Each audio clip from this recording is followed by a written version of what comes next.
بسم الله الرحمن الرحيم بسم الله الرحمن الرحيم طبتم وطاب ممشاكم وتبوأتم من الجنة منزلة سلام الله تعالى عليكم ورحمته من لدنه وبركاته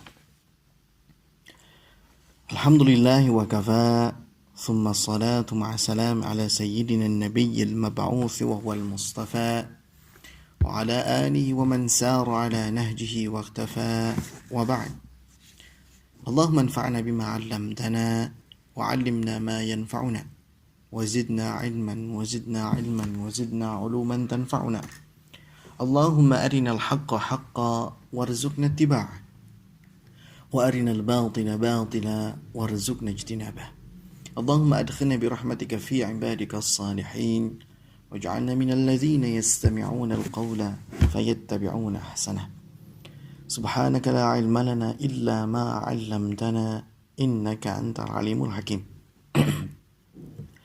Alhamdulillah, kesyukuran senantiasa kita panjatkan kehadirat Allah Subhanahu wa Ta'ala atas limpahan nikmat, limpahan taufik, limpahan karunia-Nya. Kita masih diperkenankan untuk menjalankan aktivitas ketaatan di bulan Ramadan ini hingga hari ini, ya. Hampir setengah bulan akan kita lewati dalam keadaan sehat walafiat, dalam keadaan tidak kurang apapun, alhamdulillah.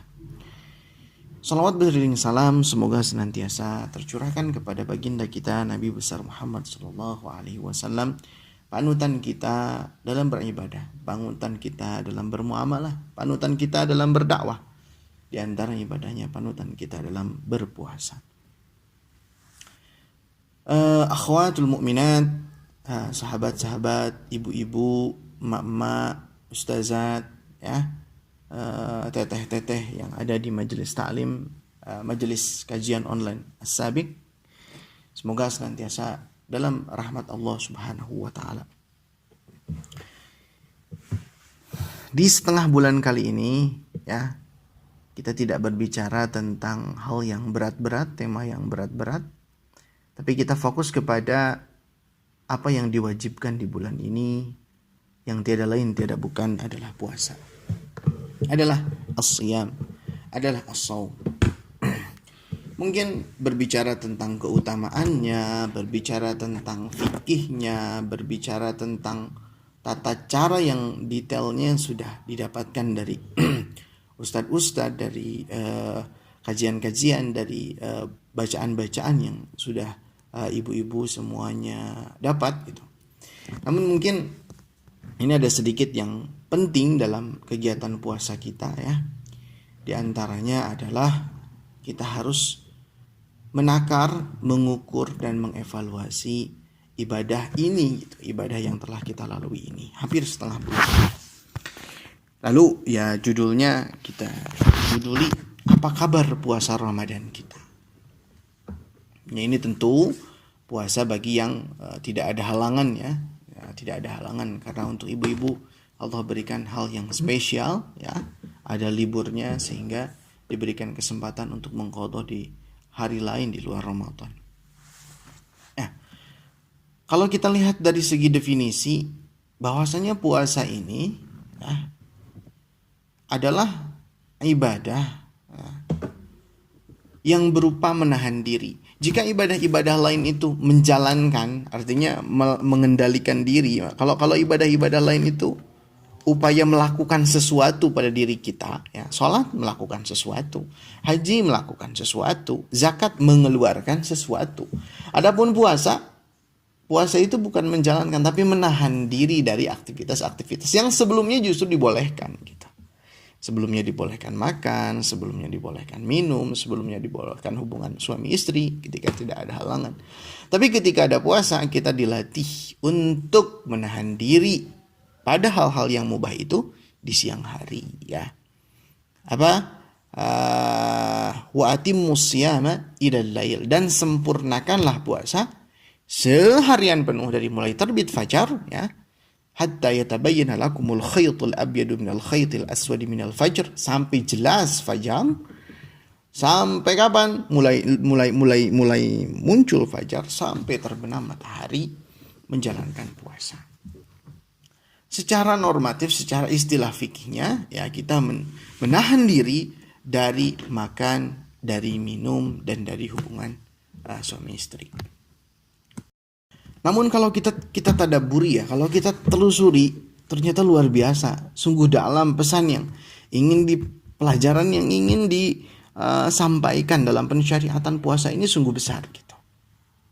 Sungguh besar sekali. Atau hikmah-hikmah yang terkandung dalam puasa ini sungguh besar sekali. Ulama banyak sekali mengkaji hikmah-hikmah ini. Di antara hikmahnya adalah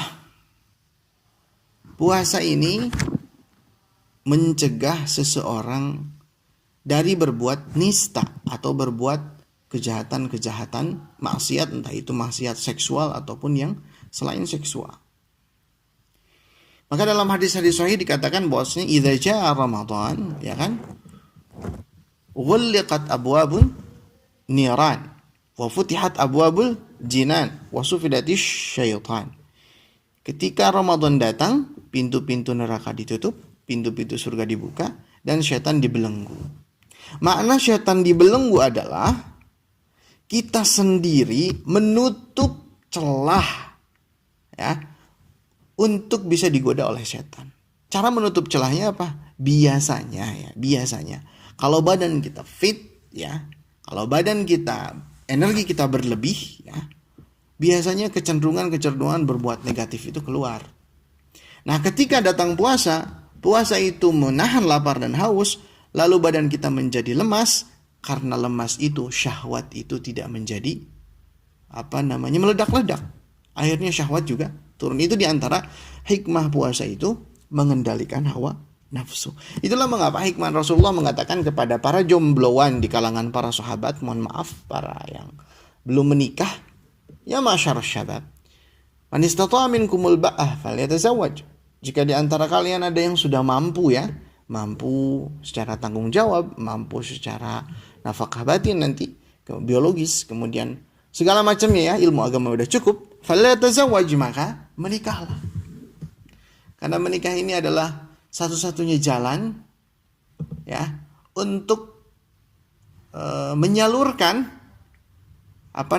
syahwat kita yang suci, yang dipersilahkan oleh Islam. Selain nikah, kita nggak boleh menyalurkan syahwat kita ke hewan, ke binatang, nggak boleh. Tetapi Allah persediakan, yaitu nikah ini sebagai solusi untuk penyaluran, solusi yang suci. Nah, kalau memang nggak mampu, maka harus berpuasa, karena puasa itu ada wija. Wija di situ adalah obat untuk menundukkan syahwat. Nah, jadi kita upayakan, mengingat hikmah salah satu puasa itu adalah mampu menundukkan syahwat kita, maka jadikan itu sebagai sarana untuk melatih diri kita, sehingga kita mampu mengendalikan syahwat kita di luar Ramadan. Syahwat pada pandangan kita, syahwat pada lisan kita, syahwat pada badan kita, syahwat pada jelas pada kemaluan kita. Kita harus cegah. Karena kan yang namanya maksiat yang jorok itu bukan cuma pada kelamin, tetapi pada tangan, pada lisan, pelecehan itu ada. Maka di Ramadan kita dilatih untuk itu, bahkan yang halal pun, ya, dimohon ditahan dulu gitu kan suami istri. Maka apalagi yang haram di luar Ramadan, kita lebih harusnya bisa mengambil pelajaran dari situ untuk menahan dan mengendalikan hawa nafsu kita. Utamanya hal-hal yang jorok tak perlulah keluar dari lisan sebagai seorang muslim. Yang namanya muslim itu kan definisinya apa? Min husni islamil mar'i tarku ma la ya'nihi. Ukuran kebaikan seorang muslim itu meninggalkan yang tidak penting, yang tidak bermanfaat. Di antaranya adalah berbicara jorok dalam lisan, berperilaku buruk, ya, melecehkan dalam badannya, dalam tangannya, dan seterusnya. Itu di antara pelajaran. Kemudian di antara hikmah puasa yang bisa diambil adalah puasa itu adalah momen untuk siam, untuk puasa. Kata ulama, syahrul Ramadan syahrul siam, bulan puasa. Walaysa syahrul ta'am, bukan bulan makan. Nah, ini yang sering perlu kita sedikit-sedikit perbaiki. Kadang orang Bulan puasa ini adalah bulan kuliner, bulan makanan-makanan khusus. Orang mengkhususkan makanan-makanan, bahkan pakaian dan seterusnya di bulan puasa ini. Padahal tujuan puasa itu adalah menahan diri, menyuruh kita untuk lebih disiplin, lebih hemat, hanya membelanjakan kebutuhan kita gitu. Coba kalau kita perhatikan makan di bulan lain satu hari 3 porsi yang beratnya gitu kan. Pagi, siang, malam gitu. Tapi kalau di bulan puasa ya kurang lebih 1,5 porsi. Pagi pas buka 1 porsi, kemudian setengah porsi ketika sahur karena memang di waktu itu sahur berat gitu. Harusnya di sini menjadi pelajaran kepada kita untuk berhemat. Apalagi jangan sampai ya kita sibuk kita mempersiapkan hal-hal yang spesial berupa makanan, tapi target-target tilawah kita ya, kemudian target-target qiyam kita justru terkurangi kefokusannya, kekhusyuannya, bahkan jumlahnya gitu, kualitas dan kuantitasnya terjaga. Tidak apa-apa merayakan bulan puasa dengan berbagai syiarnya, makanannya, minumannya, pakaiannya, tidak apa. Silahkan, tidak dilarang dalam Islam. Hanya saja ketika itu menjadi prioritas dan mengalahkan yang seharusnya menjadi prioritas seperti ibadah-ibadah tilawah tadi, itu yang menjadi salah dan harus diperbaiki. Ya, ibu di dapur kalau bisa tidak lebih lama daripada ibu di depan Al-Quran. Ibu di depan televisi apalagi, harus kalau bisa khusus televisi untuk majelis taklim aja, kajian aja gitu, menyimak kajian atau berita-berita inti saja yang bisa kita ambil. Sisanya kita harus mengisi waktu-waktu kita dengan ketaatan. Kerja silahkan kerja. Dalam sela-sela kita bertilawah dan seterusnya. Ajak suami kita, ajak anak kita untuk sama-sama mencintai Al-Quran di momen ini, mengisi dengan baik. Kemudian di antara hikmah puasa juga kalau kita lihat dari segi dia menahan diri dari lisan, perbuatan, kemudian dari hati. Kita juga diajarkan tentang tentang kesucian diri. Jadi diajarkan tentang kesucian diri. Maksudnya apa? Puasa ini adalah ibadah untuk, sekali lagi, untuk menundukkan hawa nafsu. Maka menjadi hal yang sangat disayangkan dalam puasanya, tetapi hatinya masih dipenuhi dengan iri, dengki, hasud, ujub, ria, dan takabur. Kalau kita perhatikan, ibadah puasa ini ibadah yang sulit orang ria untuk di dalamnya. Sulit orang untuk menunjukkan bahwasanya dirinya sedang puasa, ya kan? Kalau puasa sholat mungkin kelihatan orang sholat, haji orang kelihatan haji. Kemudian baca Al-Quran kelihatan orang baca Al-Quran. Tapi kalau puasa, nggak bisa orang misalkan keluar rumah, mulut dikeringin, jalan dilemes-lemesin. Kemudian mata dicelong-celongin istilahnya tuh. Supaya apa? Kenapa kamu? Saya lagi puasa. Tidak. Puasa nggak bisa dipamerkan ya. Nggak bisa dipamerkan. Dari sini kita ambil pelajaran bahwasanya puasa mengajarkan kepada diri kita untuk mendisiplinkan hal-hal yang tersembunyi pada diri kita. Ya, hati kita. Mari kita ambil pelajaran dari puasa itu untuk sarana untuk membersihkan hati kita dari dengki, ya. Dari ujub, berbangga kepada diri berlebihan. Bukan berarti gak pede ya, tapi berbangga diri. Kemudian ria, pengen pamer. Sum'ah, pamer dalam bentuk lisan, dan seterusnya. Kita kikis ya unsur-unsur negatif tadi yang ada dalam hati kita dengan puasa ini.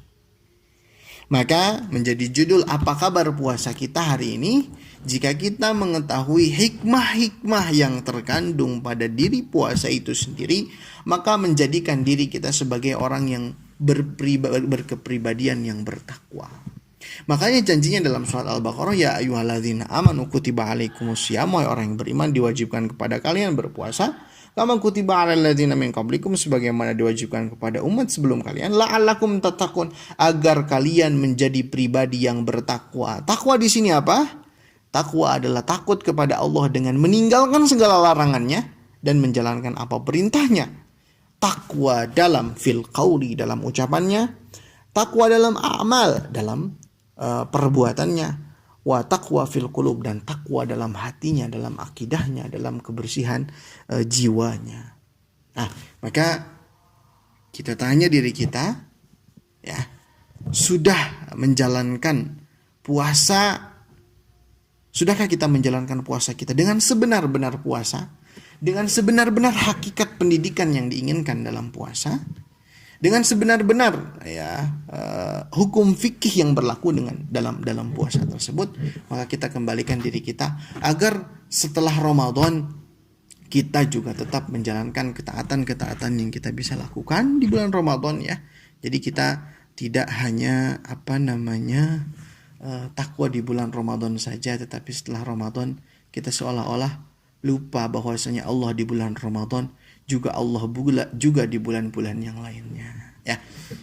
Semoga di kesempatan kali ini puasa kita yang kita jalani mampu mengantarkan diri kita menjadi pribadi-pribadi yang bertakwa, pribadi-pribadi yang Allah cintai, yang selamat di dunia dan akhirat. Alfa dan salah itu karena keterbatasan Al-Fakir sendiri, dan kelebihan-kelebihan kata yang menyinggung mohon dimaafkan. Kepada antum mohon maaf, kepada Allah memohon ampun. Kurang lebihnya, ya, astagfirullah li wa lakum. Assalamualaikum warahmatullahi wabarakatuh.